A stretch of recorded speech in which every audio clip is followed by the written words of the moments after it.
The Man Who Bought Silence. Part 1. We asked him to stop screaming, but he hadn't made a sound. His name was Caleb Quince. He was the kind of man who flinched when a zipper was pulled too quickly. He didn't own a TV, didn't answer calls, slept with earplugs, earmuffs, and a white noise machine that played the absence of all frequencies. He lived alone in a concrete apartment with walls thick enough to bury a shout. He worked remotely, turned off the video fast, and spoke in monosyllables like every word cost him oxygen. Caleb's phobia wasn't of noise itself, it was of what came through it. The day the silence broke. It started with a popping sound, not loud, but wrong. He heard it once, pop like a bubble bursting near his spine. Then came the hissing, not from pipes or vents, but from the gaps between words. When people on the radio spoke, their pauses hissed. Coming up next, we'll talk about. He smashed the radio, it kept playing. 2. The neighbor with no mouth. Apartment 2C had been empty for months. Then one morning, Caleb heard a vacuum running next door. For 6 hours, he went over, banged on the door. A woman opened it, eyes red, smile wide, no mouth. Just skin, a smooth patch where lips should have been. He stepped back. She waved and shut the door like nothing was wrong. That night, he heard her laughing through the wall. No mouth, no lips, just laughter, wet and slow. 3. The clinic that measured screams. He went to an audiologist. The clinic looked normal until he sat in the sound booth. The technician handed him headphones and said, "You'll hear 3 sounds. When you do, raise your hand." But the headphones didn't play test tones. They played himself, breathing, weeping, private moments. Then, a new voice, layered over his. "Why did you come here if you knew you'd be heard?" The headphones snapped. The room behind the glass was empty now, except for a sign on the door that read, "You left the silence unlocked." IV. The thing in the vents that knew his name. Caleb started sleeping under his bed. The vents had begun whispering, soft at first, then louder, clearer. "Caleb, we found the seam in your hearing. We're dripping it now. It's louder inside the quiet." He taped over the vents, tore the wires from the walls. His ceiling fan turned on by itself, spelled his name in the dust. V, the frequency that ate the world. He began hearing it everywhere. Not a noise, a hole in the air, like a frequency that didn't exist until he noticed it. It was under voices, beneath music, between footsteps. It had weight. It made him bleed from his ears, but the blood flowed in reverse, upward, vanishing into the ceiling like it was being pulled out. He tried to record it. The waveform on his screen didn't behave. It wrote letters, formed words, not noise, something trapped inside the listening. VI, the sound eater. One night, he woke to find his apartment filled with fog, thick, humming fog, and something tall in the hallway. It didn't walk. It folded, bent reality like paper and crawled on corners. It had no face, just a dial where a mouth might be. The dial spun. The sound in the room warped, his heartbeat slowed, his blinking made echoes. And when he screamed, the sound didn't leave his mouth, it went into the thing. It swallowed it like it was hungry for noise. 7th, the apartment that became a speaker. Caleb nailed the door shut, turned off everything, sat in total dark, but the walls began to vibrate, the windows clicked, his bones hummed. The apartment itself was becoming a speaker. He tried to flee, opened his front door, and found a hallway made of stereo wire and static. The air pulsed with breathless phrases. He heard too much. He tried to contain us in silence, but silence was the door. And then one last message, screamed in perfect clarity. We're not sounds. We're memories that refuse to die. 8. The final broadcast. They found his apartment empty. No sign of Caleb, but the room was wrong. There were no right angles anymore. No furniture. Just a microphone in the center of the room, plugged into nothing. It broadcasts on a frequency no station claims, but if you tune just right between 99.1 and 99.3 FM, you might hear it. The voice changes every time, but the message never does. I tried to live in the quiet, but the quiet remembered what I tried to forget. What? Silence. Part 2. There's still someone breathing in the static. It has been 17 days since Caleb disappeared.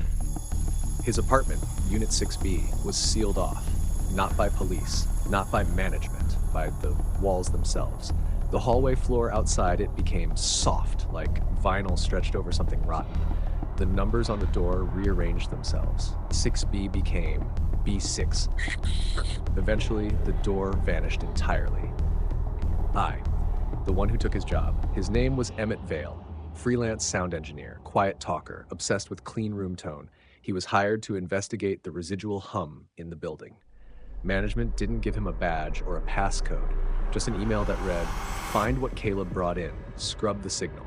He moved into the apartment across the hall, but his equipment refused to calibrate. No matter what frequency he set it to, the spectrum bled into impossible numbers. He ran a signal sweep on the first night. The display glitched and displayed a phrase, "I heard it, now it hears you." Sh2, the woman in the vent. At 3:13 a.m., Emmett heard singing, soft, clear, pre-war jazz, a voice like vinyl decay. He traced it to the vent above the kitchenette. Inside, barely visible, was a face pressed to the mesh, mouth open, eyes shut, singing a song that hadn't existed before. He never screamed, but we still fed, in rooms where silence left them dead. He stared too long. The face blinked and whispered in Caleb's voice, "Shut the door before the absence gets in." The apartment that echoed before you spoke. Emmett noticed a delay, not in time, but in reality. Every word he spoke had an echo before he said it. He would think, "Hello?" and hear the word echo in the walls a second before his lips moved. He tested it with recordings that always included voices that hadn't happened yet. One night he said aloud, "This place isn't soundproof." And the echo came back. "It's soundproofing something inside." IV, the file that screamed when deleted. While scanning the old network, Emmett found a folder labeled Quince/memoryleak/recursive. It contained a single file, listennow.wave. He hit delete. His laptop emitted a piercing scream, not from the speakers but from the metal itself. The casing vibrated like lungs. The screen went black, then displayed, "You removed nothing. Sound leaves fingerprints." From then on, every time he opened his laptop, it showed a live feed of Unit 6B, but there was no camera in there.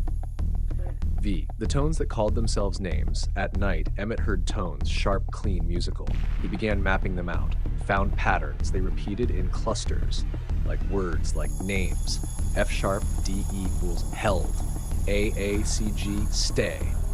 One nucleated constantly, E-E-F, E Emmett. The tones called him, whistled through light bulbs, sang from door hinges, hissed in his eardrums. They formed a sentence. "We miss you, Emmett. We'll make room." VI, the forgotten sound. By day 23, Emmett couldn't remember silence. He tried to hum it, failed, tried to recall what silence tasted like, but everything had sound residue. He began hallucinating shapes that bent in response to his thoughts about silence. A coat hanger that twisted itself into a tuning fork, a cup that cracked into a waveform. The building wasn't haunted, it was recording him, and every time he resisted, something whispered, "Don't fight the quiet. It's the only place no one hears you cry." 7. The elevator that only went down on day 30, he tried to leave. Got in the elevator, pressed the lobby button. Instead, the panel went black and displayed, "Date 32, then remixing." When the doors opened, the floor was carpeted in black audio tape. Wires hung from the ceiling like veins. A wall-mounted speaker played a muffled heartbeat. Then came a voice. "You're not the first engineer. You're just the one who stayed long enough to hear us clearly." He got back in the elevator and pressed every button. The elevator did not move. Vate, the whisper that climbed inside. Now he hears it everywhere, in his teeth, in the bend of spoons, in the dead zone between syllables. It says, "Caleb didn't vanish. He was remastered." And every time Emmett turns a dial, a different version of himself appears in the reflection. One screaming, one smiling, one missing a face, but mouthing something over and over. "Shut it off!" To be continued. The Man Who Bought Silence, Part 3. The quiet is listening back now. Tenants are disappearing. Not all at once, like not violently, just missing mid-sentence. You'll be speaking to them and suddenly the last word doesn't arrive. Instead, the silence extends too long, thickens, and when it thins again, they're gone, like they were never part of the noise, and the space they left behind still makes sound. Floor 7, doesn't exist, but the footsteps do. Emmett maps out the building, finds something wrong with the blueprints. Floors 6 and 8 are separated by too much space, as if there's something in between. The elevator won't go there. The stairs skip the landing, but at Tash 3:33 a.m., there are footsteps above him, heavy, measured, walking from one end of the phantom floor to the other. He records them, plays it back. The footsteps spell out words in Morse code. We built it to hold something. Now it wants to be heard. 2. The tenants who only whispered in dreams. Unit 4C, 4 people used to live there. All friendly, all normal. Now, no one's seen them for days, but Emmett dreams of them every night, standing outside their door, smiling, eyes bandaged. They whisper things only in sleep. It's louder in the walls than in the world. We learn to walk on syllables. Soon the silence will echo backwards. He wakes with words written in dust on his chest. Not drawn, imprinted, like the silence used him for paper. The static rot that grew behind the drywall maintenance workers report a smell, sweet then bitter, like burnt syrup in ozone. They cut open the drywall near Unit 6B. Behind it is not insulation, it's tape. Old reel-to-reel audio tape, looped and knotted, pulsing faintly. A voice plays from inside it. Recording still in progress. The workers quit that same day. One said, "The silence in that wall had a shape. It looked back." He hasn't spoken since. IV, Return of the Remastered Man. On day 40, Emmett hears a knock at his door. 3 times, then 2, then 1. Caleb is standing there. But it's not him. Not completely.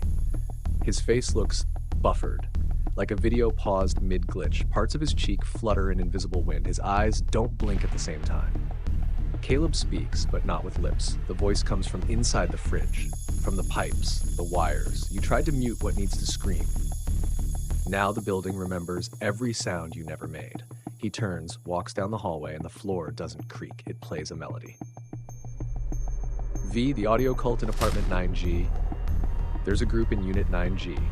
New tenants, dressed in black. They never speak, but always listen. Their walls are covered in acoustic foam shaped like teeth. Every day at dusk, they sit in a circle and wear headphones connected to nothing. Emmett peers through the peephole one night and sees them all bleeding from the ears and smiling. A knock comes on his door. He doesn't open it, but someone slides a paper beneath. Join the quiet. We'll teach you how to listen to what's left behind. Shashlai Hevvi. He can hear the sun now. By day 53, Emmett no longer trusts natural sound. Rain doesn't sound like rain. It sounds like a million conversations ending. The wind moans vowels. The sun makes a high-pitched shriek when it rises, like something in the sky is being torn in half. He tries to block it out, wears noise-canceling headphones, but now the silence behind the sound has started speaking. You block the world, but not what watches through it. Sept, the hidden tape recorder in his chest. He wakes up one morning with bandages on his ribs, didn't remember surgery. Underneath is a scar shaped like a cassette icon. He presses it out of instinct. From somewhere inside his chest, a voice plays. Day 1, we've implanted the recorder. Subject, Emmett Vale. Goal, document the contamination of reality by auditory entity S. The tape cuts off. He screams. His scream reverses itself midair and disappears back into his mouth. Vate, we're all just feedback. Now the tenants are gone. The building is full of sounds with no source. Laughter from empty rooms. Typing from unplugged computers. Something paces inside the fire alarm. Emmett finds himself afraid to speak. Not because something might hear, but because his words aren't his anymore. When he says hello, the walls answer back, "You're not real without sound." When he whispers, "Please stop," the air around him claps back, with the tape is still rolling. Hicks. The last recording on day 61, Emmett places microphones throughout the building. One last test. At midnight, he begins playback. The audio layers over itself in impossible ways. Children crying backward. Water boiling into static. A mother whispering, "Don't come out of the closet. It's louder out here." Then one final voice. Caleb's voice. Clear, but aged, hollow. Like it was recorded decades ago. You tried to buy silence, but silence is expensive and it never forgets a debt. The recording ends, but the red light on the microphone stays on